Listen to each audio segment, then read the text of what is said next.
বোধন হবে, গ্যালারিটা দেখতে যাব, সেই জন্য বেশিক্ষণ বলবো না। এর আগে অনেক সুন্দর সুন্দর কথা আজকে আমরা, অনুপ্রেরণাদায়ক কথা আমরা আজকে শুনেছি। আমি সংক্ষেপে কিছু কথা বলতে চাই এবং প্রথমেই আমি কৃতজ্ঞতা এবং প্রণাম জানাচ্ছি অধ্যাপক বিপ্লব দাশগুপ্ত মহাশয়কে এবং উষাগ্রাম লোকশিক্ষা নিকেতনের সকল কর্মীবৃন্দ এবং যারা এইখানে উষাগ্রামের বিশাল কর্মযজ্ঞকে নেতৃত্ব দিচ্ছেন তাদেরকে, ডক্টর দীপঙ্কর দেবনাথ, অরুণদা, সুবীরদা এবং তাদের সম্পূর্ণ টিমকে সাধুবাদ জানাতে চাইছি। এখানে খুব সুন্দরভাবে আমাদের সাথে উপস্থিত, খুব আমার ভালো লাগছে পল্লব চক্রবর্তী মহাশয়, তিনি এখানে আছেন। তিনি একটি আমাদের জাতীয় জীবনে তো বটেই, কিন্তু বাঙালির জীবনে, বাঙালির যে স্বাধীনতা সংগ্রামের ঐতিহ্যে আন্দামান কালাপানি একটি বিশেষ স্থান এবং সেই কালাপানির মর্ম, কালাপানির ইতিহাস, কালাপানি প্রতীক হিসেবে কি ছিল সেটা যাতে বাঙালি কোনোদিন না ভুলে যায়, তার ব্যবস্থা, তার সংকল্প আমাদের নেওয়া উচিত। পল্লবদা এখানে আছেন, তিনি সেই ধারার একজন আজকে প্রতিনিধি হিসেবে এখানে আছেন। আমার ভাই বন্ধু সুভাষ বিশ্বাস, আমরা অনেক অনেক ধরনের কাজ বহুদিন ধরে বিভিন্ন প্রান্তে পশ্চিমবঙ্গের, বিশেষ করে নদিয়াকে কেন্দ্রিক করে আমরা করছি, তিনিও উপস্থিত এখানে।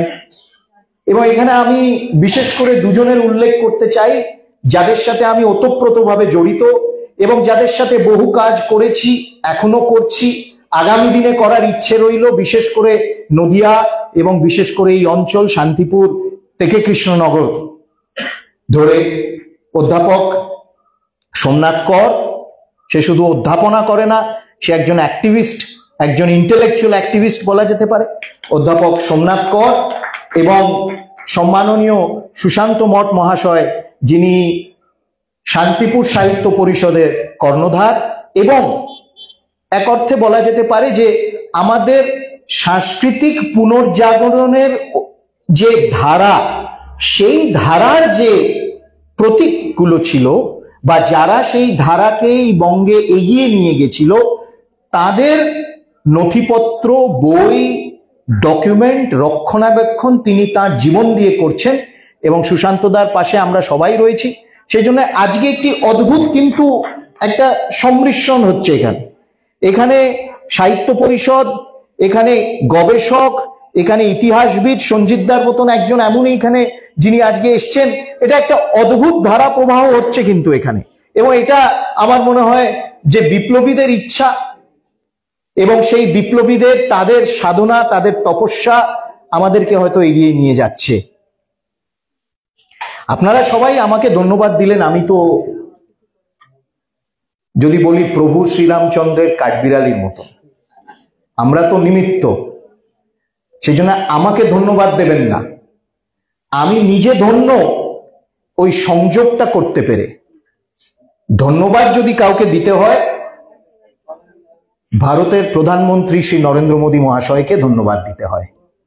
কেন, তিনি এই আজাদি কা অমৃত মহোৎসব যেটা, তার মাধ্যমে এই সংকল্প নিয়েছিলেন যে, এবং আপনারা দেখেছেন যে কোভিডের সময় যখন এক শতাব্দীতে সবচেয়ে বড় মহামারীর যখন দুর্যোগ চলছে, সেই সময় আজাদি কা অমৃত মহোৎসব শুরু হলো এবং সেই সময় সংকল্প হয়েছিল যে ভারতের আনাচে কানাচে যেখানে সম্ভব, যতটা সম্ভব ভুলে যাওয়া স্বাধীনতা সংগ্রামীদের আমরা স্মরণ করব। আজাদি কা অমৃত মহোৎসবের উৎসবে অনেক ধরনের প্রোগ্রাম, অনেক ধরনের কার্যক্রম নেওয়া হয়েছিল। তার মধ্যে একটি বিশেষ উদ্যোগ ছিল ভুলে যাওয়া স্বাধীনতা সংগ্রামী, আনসাং ফ্রিডম ফাইটার্স। এটাই হচ্ছে খুব, যাকে বলা হয় কিওয়ার্ড। কম্পিউটারে যখন আমরা টাইপ করি বা যখন আমরা আপলোড করি কোনো আর্টিকেল, নিচে থাকে কিওয়ার্ডস। কিওয়ার্ড এখানে হলো আনসাং হিরোজ। এবং তার উদ্যোগে, তার বিশেষ প্রচেষ্টায়, তার নেতৃত্বে এই বিভিন্ন জায়গায় কোথাও গ্যালারি হয়েছে, কোথাও মিউজিয়াম হয়েছে, কোথাও সংরক্ষণের জন্য বিশেষ প্রচেষ্টা করে সেখানে বিশেষ অনুদান দেওয়া হয়েছে। বিভিন্ন কার্যক্রমের মাধ্যমে সারা দেশে এবং সেলুলার জেলে বিশেষ করে ফোকাস করা হয়েছে এই গত কয়েক বছরে, যাতে সেইখানে সংরক্ষণের কাজ, রিস্টোরেশনের কাজ আরো দ্রুত গতিতে, আরো সুন্দরভাবে পরিচালনা হয়। সেই বিশাল জাতীয় কর্মযজ্ঞের মধ্যে উষাগ্রাম লোক শিক্ষা নিকেতন আমরাও জুড়ে গেছি। এবং আমরা জুড়ে গেছি এই কারণে, কেননা এই প্রতিষ্ঠান একটি জীবন্ত জ্বলন্ত প্রতিষ্ঠান, যে প্রতিষ্ঠান স্বাধীনতা সংগ্রামীদের দ্বারা প্রতিষ্ঠিত। তারা কি ধরনের ভারতবর্ষ চাইতেন, তাদের আদর্শ, তাদের স্বপ্নের ভারতবর্ষ, সেই স্বপ্নের ভারতবর্ষের দিকে এগোনোর এই মাধ্যম তাদের জন্য ছিল এই উষাগ্রাম লোক শিক্ষা নিকেতন। এবং সেই জন্য আজকে একটা খুব পবিত্র দিন, একটা খুব সুন্দর দিন, যেখানে আমরা এমন এক বিপ্লবীকে মনে করছি যিনি সেই সময়, এবং বিশেষ করে গর্ব তো হয় যে বাঙালি, সেই সময় দিল্লিতে গিয়ে, মানে এখন দিল্লি বেশি দূর না, কিন্তু সেই সময় দিল্লি আরেকটা দেশ প্রায়, সেইখানে সেই সময় গিয়ে ভাইসরয়ের ওপর হামলা করা, মানে কি ধরনের সেই মোটিভেশন বা কি ধরনের সেই মানে ইন্সপিরেশন তাদের ছিল যে দেশমাতৃকাকে আমাদের স্বাধীন করতে হবে। ওখানে একটু ইকো হচ্ছে বেশি, পেছনে কথা হলে, এটা খোলা তো সেই জন্য একটু। এবার মূল কিছু কিছু বিষয় আমি আসি। বসন্ত বিশ্বাস বা রাসবিহারী বসু বা বারিন ঘোষ, এদেরকে কিছু সংখ্যক গবেষক, ইতিহাসবিদ, তাত্ত্বিক নেতা, তারা সারা জীবন কি আখ্যা দিয়ে গেল? জঙ্গি, টেররিস্ট। যে তারা জঙ্গিবাদের দিকে ভারতের স্বাধীনতাকে এগিয়ে নিয়ে গেছিল, and they were named as terrorists। অর্থাৎ টেরোরিজম করে তারা ভারতকে স্বাধীনতা করতে চাইছিল, মানে স্বাধীন করতে চাইছিল। কিন্তু আমার মনে হয় যে এই যে টেররিস্ট আখ্যা দেওয়াটা, এর পেছনে একটি গভীর অভিসন্ধি ছিল। তাদেরকে এমন একঘরে করে রেখে দেওয়া যে তাদের দ্বারা ভারত স্বাধীন হয়নি, তারা ছিল জঙ্গি, এবং সেই জন্য তাদেরকে একঘরে করে রেখে দেওয়া এবং তাদের ইতিহাস, তাদের জীবনের অবদান, স্বাধীনতা সংগ্রামে তাদের অবদান সুভাষ মেনশন করলো। এর আগেও অনেকে বলেছেন যে কয়েকটা পংক্তি মাত্র, আগে আগামী প্রজন্ম, তার পরের প্রজন্ম তারা জানলো যে terrorist attack viceroy Lord Hardinge, এইটুকুই। টেররিস্ট হিসেবে তাকে তার মধ্যে স্কুল পাঠ্য পুস্তকের মধ্যে ওই আখ্যা দিয়ে, কিন্তু তাদেরকে কেন বলা হলো না রেভলিউশনারি ন্যাশনালিস্ট? তাদেরকে রেভলিউশনারি ন্যাশনালিস্ট কেন বলা হলো না? সেই জন্যে আজকে যখন আমরা ভাবি স্বাধীনতা 1947 থেকে 1979 পর্যন্ত লাগলো সেলুলার জেলকে জাতীয় স্মারক হিসেবে ঘোষণা করাতে, কেন এত বছর কেন লাগলো? তাহলে কি বলতে হয় যে 47 থেকে 79 যারা ক্ষমতায় ছিল বা যারা ভারতের নেতৃত্ব সেই সময় দিয়েছিল স্বাধীনতার পরবর্তীকালে, সেই পরিবারের বেশিরভাগ মানুষ, সেই পরিবারের একজনও ব্যক্তি সেলুলার জেলে যায়নি বলে কি সেটা জাতীয় স্মারক না? কিংবা সেই পরিবারের যদি কোনো ব্যক্তি সেলুলার জেলে বন্দী হয়ে থাকতো, তাহলে রাতারাতি সেটা ঘোষণা হয়ে যেত জাতীয় স্মারক হিসেবে? আমি এই কথাগুলো বলতে চাইছি না, কিন্তু খুব ক্ষোভ নিয়ে বলছি এই কথাগুলো। কেন আমার উপেন্দ্রনাথ বন্দ্যোপাধ্যায় বংশধর আমি, এবং আমার দিদিমার ঠাকুরদাদা ছিলেন উপেন্দ্রনাথ বন্দ্যোপাধ্যায়, যিনি 12 বছর সেলুলার জেলে কাটিয়েছিলেন এবং বাংলা সাহিত্যে, বাংলার ইতিহাসে বাংলা সাহিত্যে নির্বাসিতের আত্মকথার একটি বিশেষ স্থান রয়েছে, সেটা অনস্বীকার্য। এবং সাভারকরজি পরে লিখেছেন, বারিন ঘোষ পরে লিখেছেন, প্রথম সেলুলার জেলে বন্দি দশায় জীবন কাহিনী যার বেরিয়েছিল সে ছিল উপেন্দ্রনাথ বন্দ্যোপাধ্যায়। সেই জন্য কথাগুলো জিজ্ঞেস করছি যে 47 থেকে 79 লাগলো সেলুলার জেলকে ন্যাশনাল মেমোরিয়াল ঘোষণা করতে। এক, দ্বিতীয় হলো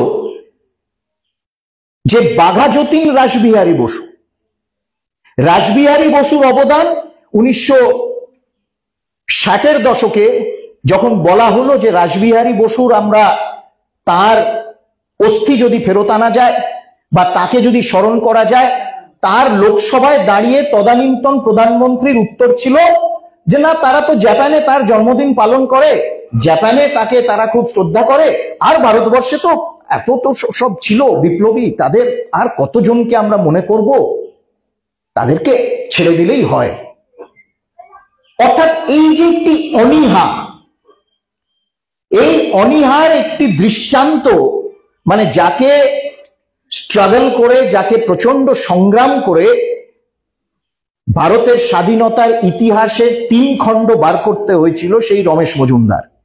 এবং প্রথম ভলিউমের আপনারা ফরওয়ার্ডটা পড়বেন এবং 3rd ভলিউমের এপিলগটা পড়বেন।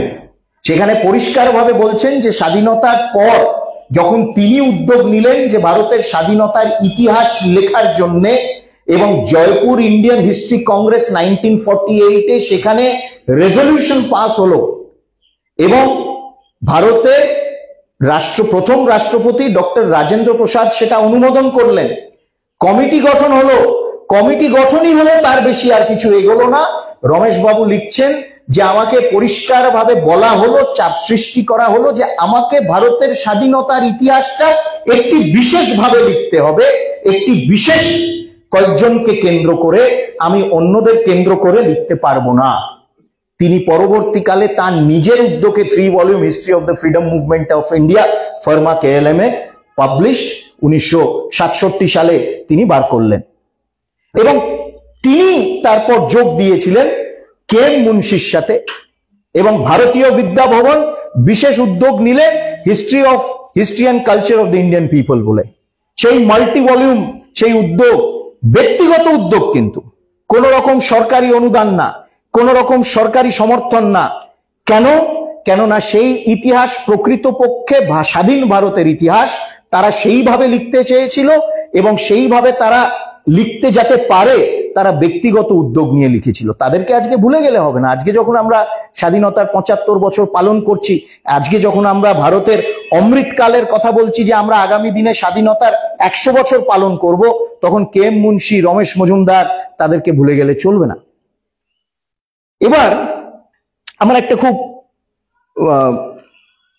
আমি দেখছিলাম যখন এই ছোট্ট ভিডিওটা, 2003 সালে তদানীন্তন গুজরাটের মুখ্যমন্ত্রী নরেন্দ্র মোদী, তিনি শ্যামজি কৃষ্ণ বর্মা, যিনি একেবারে, এবং একটা জিনিস আপনারা ভেবে দেখুন, কেন এখানে আমি কিছু কিছু কথা মনে আসছে, মাথায় আসছে বলে বলছি,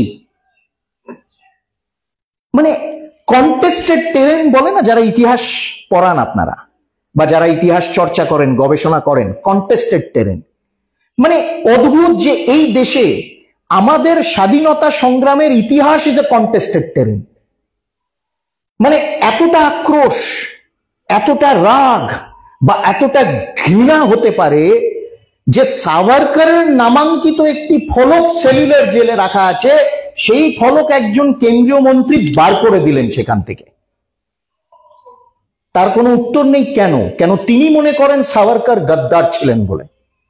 কিন্তু সেই কেন্দ্রীয় মন্ত্রী যে ভাবধারা, চিন্তাধারার সাথে জড়িত বা যে ব্যক্তিদের সাথে জড়িত, সেই ব্যক্তিদের পরিবারের একজনও কিন্তু সাভারকরের মতন সেলুলার জেলে গিয়ে কলুতাকে পিষতে হয়নি, তার হাতে তার নুন জলে গিয়ে কাজ করতে হয়নি, নোনা জলে কাজ করতে হয়নি, এবং নারকল থেকে তাকে ছোবড়া তৈরি করতে হয়নি। উপেন বাবুর নির্বাসিতের আত্মকথা আপনারা পড়বেন, নিশ্চয়ই পড়েছেন, মানে আমি বলছি না, আপনারা নিশ্চয়ই পড়েছেন। এবং সাভারকরজি তার মাই ট্রান্সপোর্টেশন ফর লাইফ বইতে উপেন বাবুর কথা এবং উল্লাসকরের কথা উল্লেখ করছেন, এবং উল্লাসকরকে ইলেকট্রিক কারেন্ট 105 জ্বর, ওই সেই হাত বেঁধে এরকম করে রেখে দিত, স্পেশাল পানিশমেন্ট। এবং সেই অ্যাঙ্গেলগুলো এখনো দেয়ালে রয়েছে সেলুলার জেলে।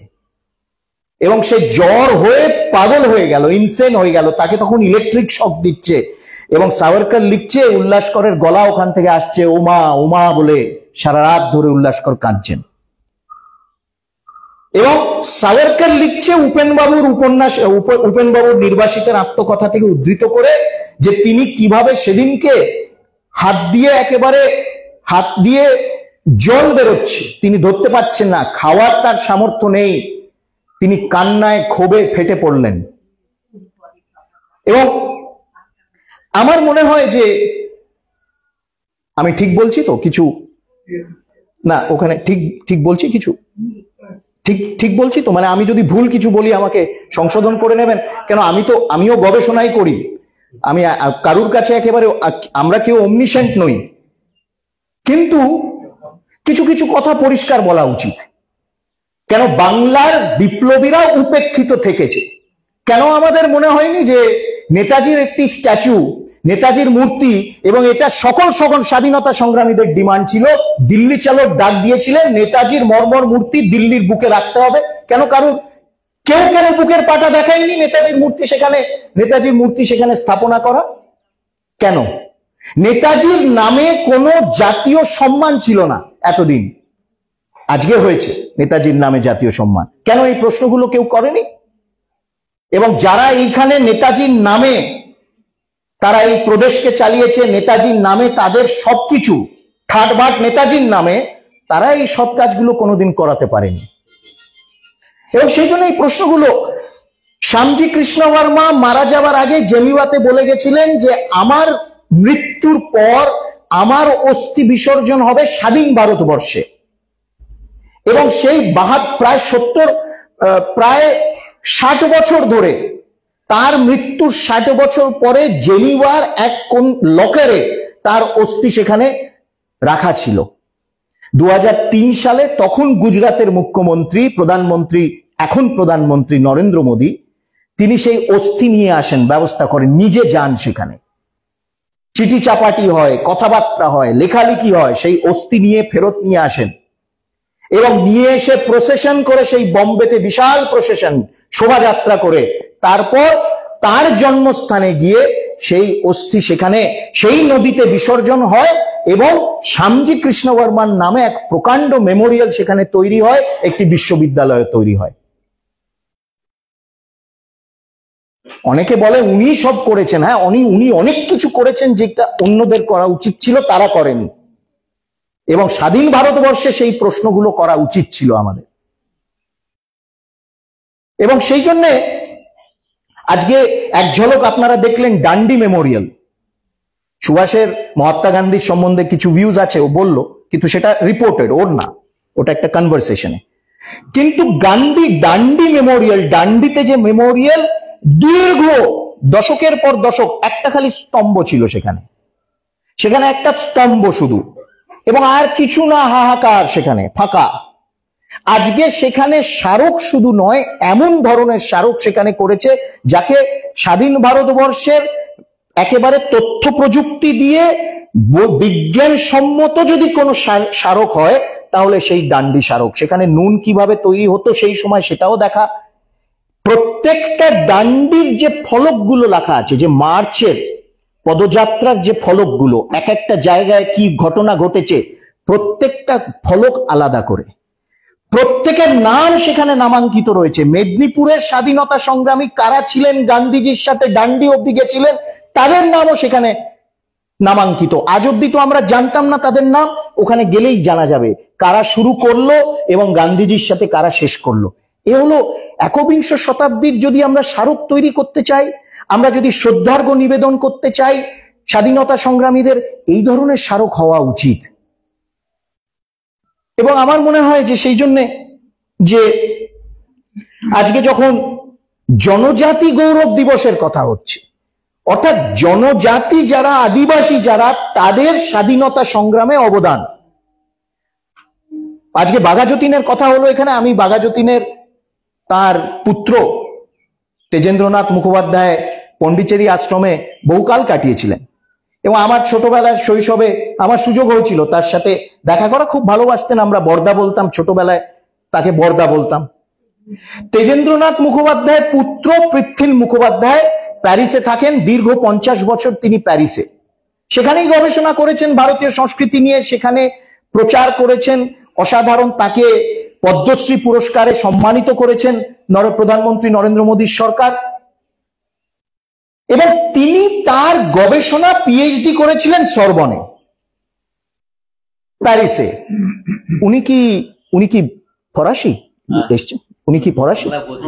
হ্যাঁ, না, je veux parler en français mais je perds l'habitude maintenant. Oui, un peu, mais parce que j'ai vécu à Pondichéry, mais maintenant je perds l'habitude, je perds la confiance. C'est pour ça que je parle pas en français. Merci beaucoup. তো ওনাকে বললাম যে আমি বলতে চাইছিলাম ওনার ভাষায়, কিন্তু আমার অভ্যেসটা চলে গেছে বলে অতটা বলতে পারছি না, কিন্তু উনি সার্টিফিকেট দিলেন যে আমি ভালো বলি। পৃথ্বীল মুখার্জি গেলেন প্যারিসে যখন তার পিএইচডি করতে। তিনি তার পিএইচডির টপিকটা ছিল, গবেষণার টপিক ছিল the intellectual roots of India's freedom movement 1893 to 1915।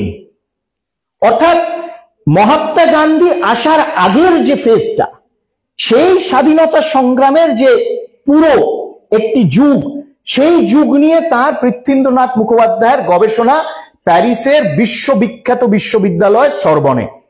কিন্তু আমি কেন এই কথাটা বলছি, তিনি সেই তার গবেষণা করলেন ফ্রান্সের ফরাসি চিন্তাবিদ এবং দার্শনিক রেমো আরোর আন্ডারে। রেমো আরোর মতন বলা যেতে পারে আধুনিক ইউরোপে বা আধুনিক পাশ্চাত্যের চিন্তা ভাবনায়, রাজনৈতিক এবং দার্শনিক চিন্তায় খুব কম এরকম ধরনের মানুষ ছিলেন, অধ্যাপক ছিলেন। রেমো আরো যখন ওনার টপিক শুনলেন, পৃথ্বীল মুখোপাধ্যায়ের টপিক, যে আমি প্রি গান্ধীয়ান ফ্রিডম মুভমেন্টের উপর করতে চাই, তিনি বললেন আমি বহুকাল ধরে তোমার মতন একজনের জন্য অপেক্ষায় ছিলাম।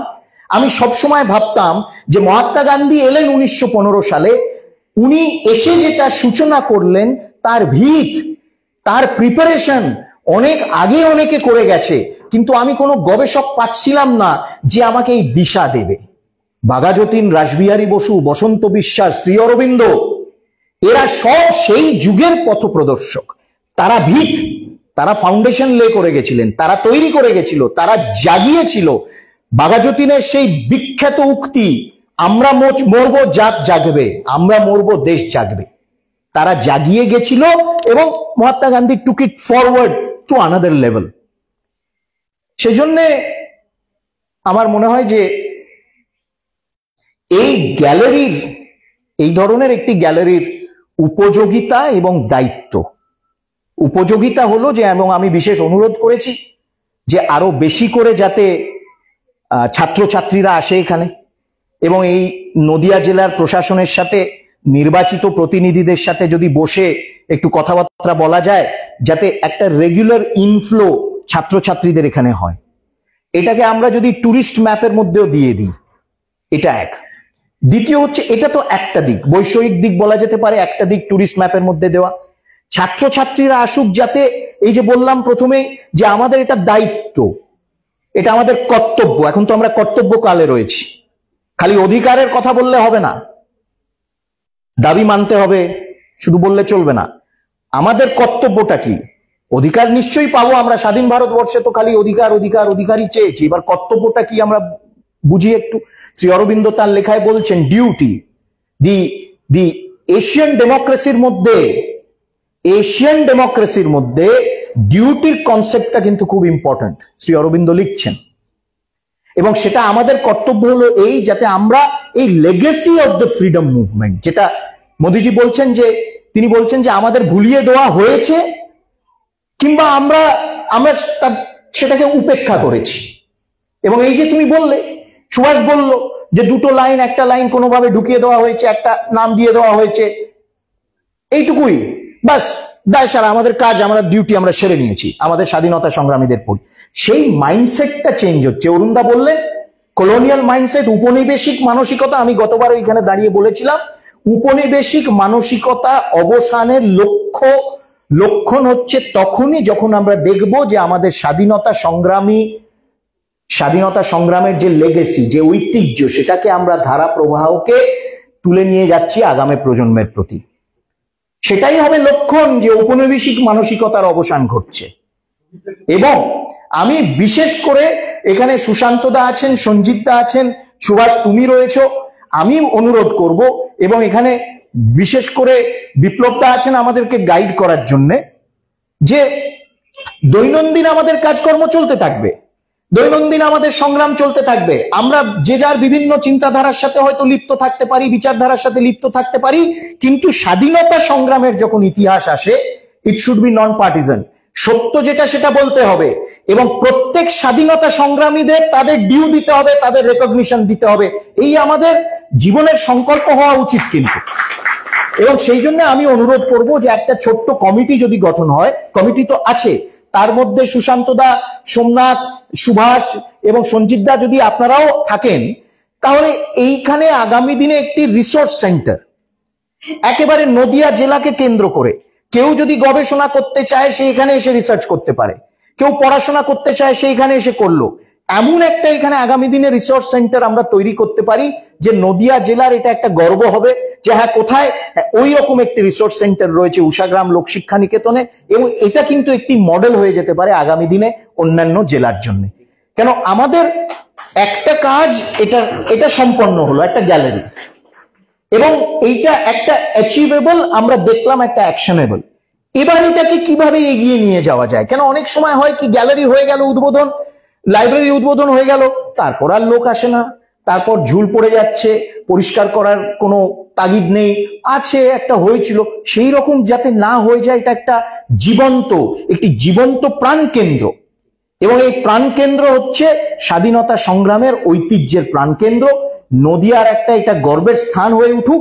আমরা সবাই যাতে আগামী দিনে আজাদি কা অমৃত মহোৎসবের যে চিন্তা ভাবনা ছিল, এবং অমৃতকালে ভারত মহাশক্তি হিসেবে উঠে আসবে, ভারত আমাদের মনীষীরা শ্রী অরবিন্দ তার মধ্যে অন্যতম, যিনি বলেছিলেন ভারত বিশ্বগুরু হিসেবে উঠে আসবে।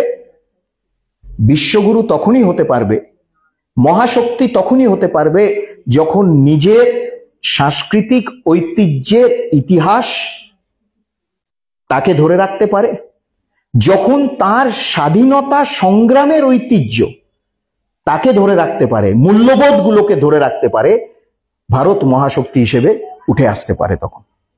এবং আমি শেষে বলতে চাই, আমার এটা খুব প্রিয় একটা লেখা বিপিন চন্দ্র পালের স্বরাজের ওপর। বিপিন চন্দ্র পাল বলছেন যে স্বরাজের যে পরিকল্পনা ভারতের দর্শনে বা ভারতের চিন্তা ভাবনায়, সেটা হলো সেলফ।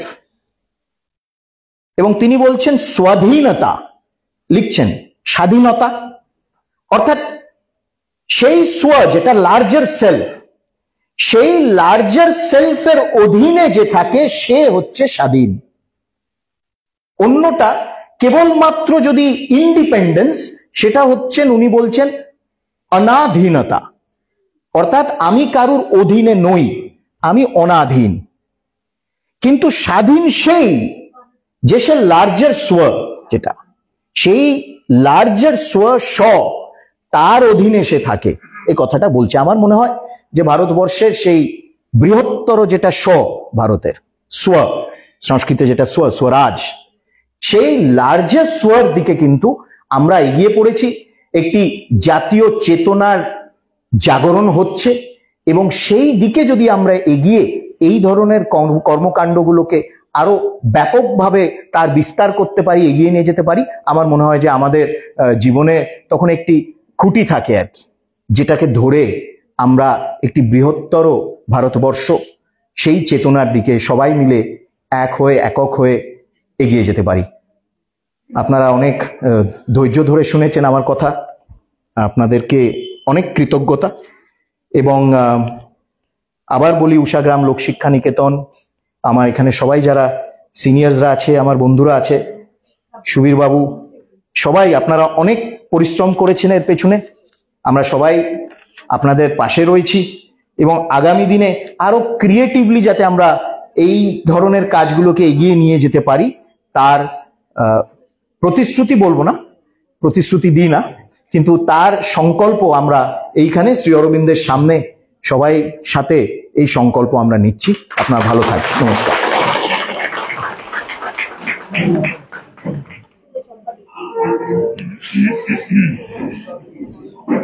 অনেক অনেক ধন্যবাদ ডক্টর অরিক খান গাঙ্গুলি। আজকের অনুষ্ঠানের প্রধান অতিথিকে আমরা আশা করবো যে তার বক্তব্য আমাদের সমৃদ্ধ